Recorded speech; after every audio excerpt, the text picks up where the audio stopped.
اعوذ باللہ من الشیطان الرجیم، بسم اللہ الرحمن الرحیم۔ پیارے بھائیوں بہنوں بچوں، السلام علیکم۔ جس عورت نے اپنی عزت کو محفوظ رکھا، اپنی عصمت کو داغدار نہیں ہونے دیا، اپنی آبرو کو اس طرح سنبھال کے رکھا جس طرح کوئی مالدار اپنی دولت کو سنبھال کر رکھتا ہے، وہ عورت اللہ کی ولی ہے۔ اللہ کریم کے پاس اس عورت کا اعلیٰ مقام ہے۔ میری بہنوں اور بھائیوں، جس عورت کا ذکر ہم کرنے لگے ہیں، یہ عورت اس عظیم انسان کی بیوی ہے جسے اللہ نے اپنا خلیل کہا۔ خلیل گہرے اور جگری دوست کو کہا جاتا ہے۔ اللہ کے اس دوست کا نام ابراہیم علیہ السلام ہے۔ جناب ابراہیم علیہ السلام جب عراق کی سرزمین سے نمرود کے ہاتھوں ستائے ہوئے نکلے اور دیس سے پردیس ہو کر فلسطین کی طرف چلے تو ان کے ساتھ ان کی بیوی بھی تھی۔ آپ کی بیوی کا نام سارہ تھا۔ دونوں میاں بیوی اپنا ایمان بچا کر مہاجر بنے سفر کرتے چلے جا رہے تھے۔ جب مصر میں داخل ہوئے تو وہاں کے بادشاہ کو خبر ہوئی کہ ایک شخص ہمارے ملک میں داخل ہوا ہے، اس کے ساتھ اس کی نوجوان بیوی ہے اور وہ بے حد خوبصورت ہے۔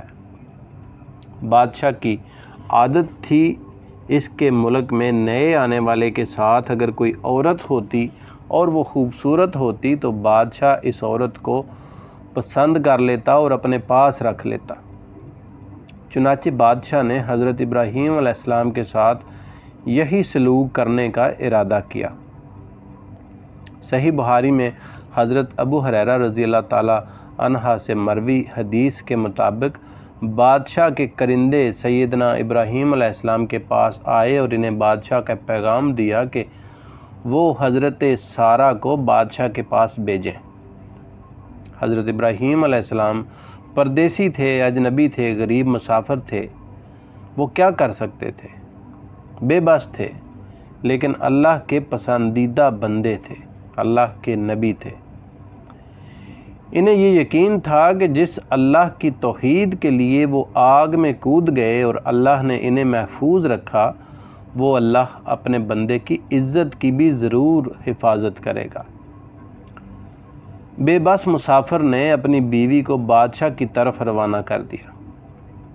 حضرت سارہ رضی اللہ تعالیٰ عنہا کو محل میں پہنچا دیا گیا۔ بادشاہ ان کے حسن کے بارے میں اپنے کرندوں سے آگاہ ہو چکا تھا۔ اس کی نیت جو پہلے ہی خراب تھی، وہ اب اس کا ارادہ اور زیادہ برا ہو گیا۔ وہ حضرت سارہ رضی اللہ تعالیٰ عنہا کی طرف متوجہ ہونے لگا تو حضرت سارہ رضی اللہ تعالیٰ عنہا اٹھ کر عبادت کے لیے کھڑی ہو گئی۔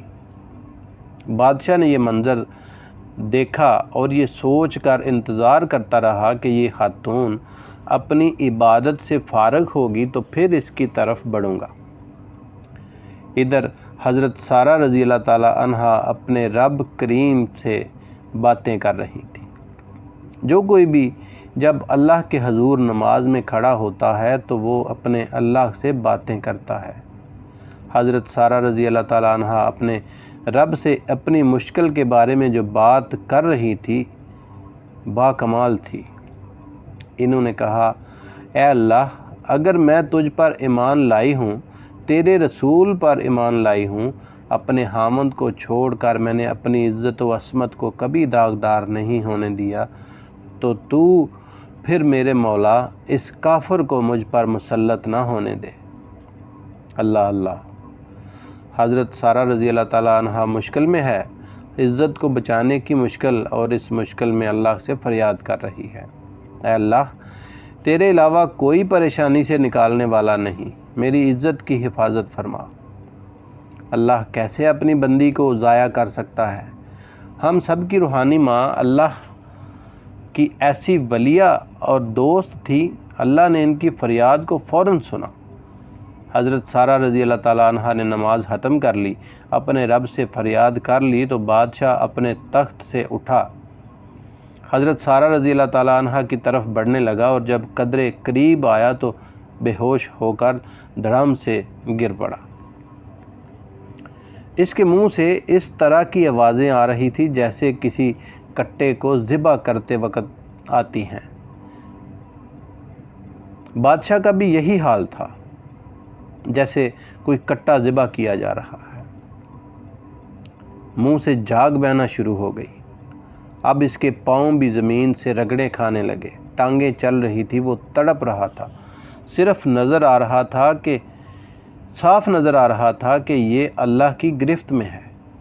یہ حضرت سارہ رضی اللہ تعالی عنہا کو اپنی گرفت میں لینا چاہتا تھا، لیکن اللہ نے اس کو اپنے عذاب کی گرفت میں لے لیا۔ لوگوں، بھائیوں، بہنوں، جب کوئی اللہ کا بن جاتا ہے تو اللہ اس کا بن جاتا ہے۔ حضرت سارہ کے لیے مولا کریم ایسے بن گئے کہ حضرت سارہ جو کہتی جاتی تھی عرش والا رب اس طرح کرتا جاتا تھا۔ حضرت سارہ کو خیال آیا کہ اگر یہ بادشاہ اسی طرح مر گیا تو پھر کیا ہوگا؟ کہیں اس کے قتل کا الزام مجھ پر نہ لگ جائے۔ یہ خیال آتے ہی حضرت سارہ رضی اللہ تعالی عنہا اپنے رب کے حضور فریاد کرنے لگی، اے اللہ کریم، اگر یہ مر گیا تو یہی کہا جائے گا کہ اس عورت نے بادشاہ کو مار دیا، اس کو ٹھیک کر دے۔ اللہ نے اپنی بندی کا خدشہ کے مطابق خواہش کو پورا کر دیا اور بادشاہ کو ٹھیک کر دیا۔ اللہ ہی بہتر جانتا ہے کہ درمیان میں کتنا وقفہ تھا، 5 منٹ، 10 منٹ، آدھا گھنٹہ۔ بہرحال بادشاہ کے ساتھ جو ہوا وہ اسے بلا کر دوبارہ پہلے والی حرکت کا سوچنے لگا۔ حضرت سارہ رضی اللہ تعالیٰ عنہ نے جب دوبارہ دیکھا کہ بادشاہ کو عقل نہیں آئی بلکہ پھر سے سرکشی پر آمادہ ہے تو دوبارہ پہلے والا عمل دہرایا۔ وضو کیا، نماز پڑھی اور اللہ کے ہاں پہلے والی دعا کی۔ نماز سے فارغ ہوئی تو بادشاہ آگے بڑھا اور پھر نیچے گر گیا اور پہلے والی حرکت سے دوچار ہو گیا۔ حضرت سارہ رضی اللہ تعالیٰ عنہ نے دوبارہ اللہ کے حضور دعا کی کہ الہی اگر یہ مر گیا اس کا الزام میرے پر آئے گا۔ اللہ اکبر! اللہ کریم نے دوبارہ ٹھیک کر دیا۔ اس بادشاہ کو گویا اللہ کریم کہہ رہے تھے، میری بندی تو جس طرح کہتی جائے گی ہم اس طرح کرتے جائیں گے۔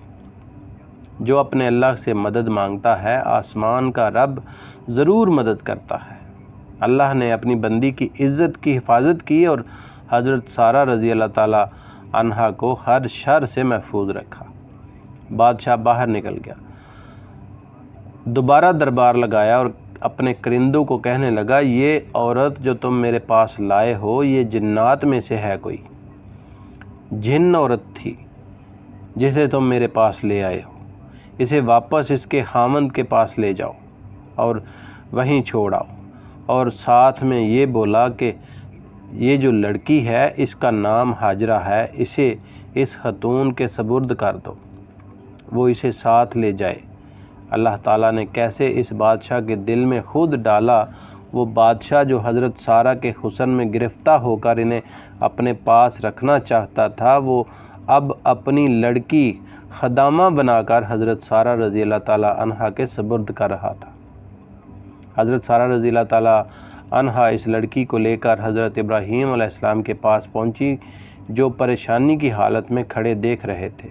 آپ نے ان دونوں کو آتے دیکھا تو خوش ہو گئے اور حیرانگی سے پوچھا، یہ لڑکی کون ہے؟ حضرت سارہ رضی اللہ تعالیٰ عنہا نے مسکرا کر جواب دیا، جناب نے محسوس نہیں کیا کہ اللہ نے کافر کو اوندے منہ پٹخ دیا اور خدمت کے لیے یہ لڑکی عطا کی؟ یقیناً اللہ ہی اپنے بندوں کے لیے کافی ہے۔ یہ واقعہ مومن عورتوں کی کرامت سے ماخوذ ہے۔ اس کی حقیقت اور اس کی سچائی اللہ ہی بہتر جانتا ہے۔ البتہ یہ ایک بہت معتبر کتاب ہے جس سے میں نے یہ واقعہ آپ کو سنایا ہے۔ پیارے بھائیو، اگر آپ کو ویڈیو اچھی لگی ہے تو یار چینل کو سبسکرائب کر لیں اور ویڈیو کو لائک بھی کریں، اور ہو سکے تو دوستوں کے ساتھ شیئر بھی کریں۔ ویڈیو دیکھنے کا بہت شکریہ۔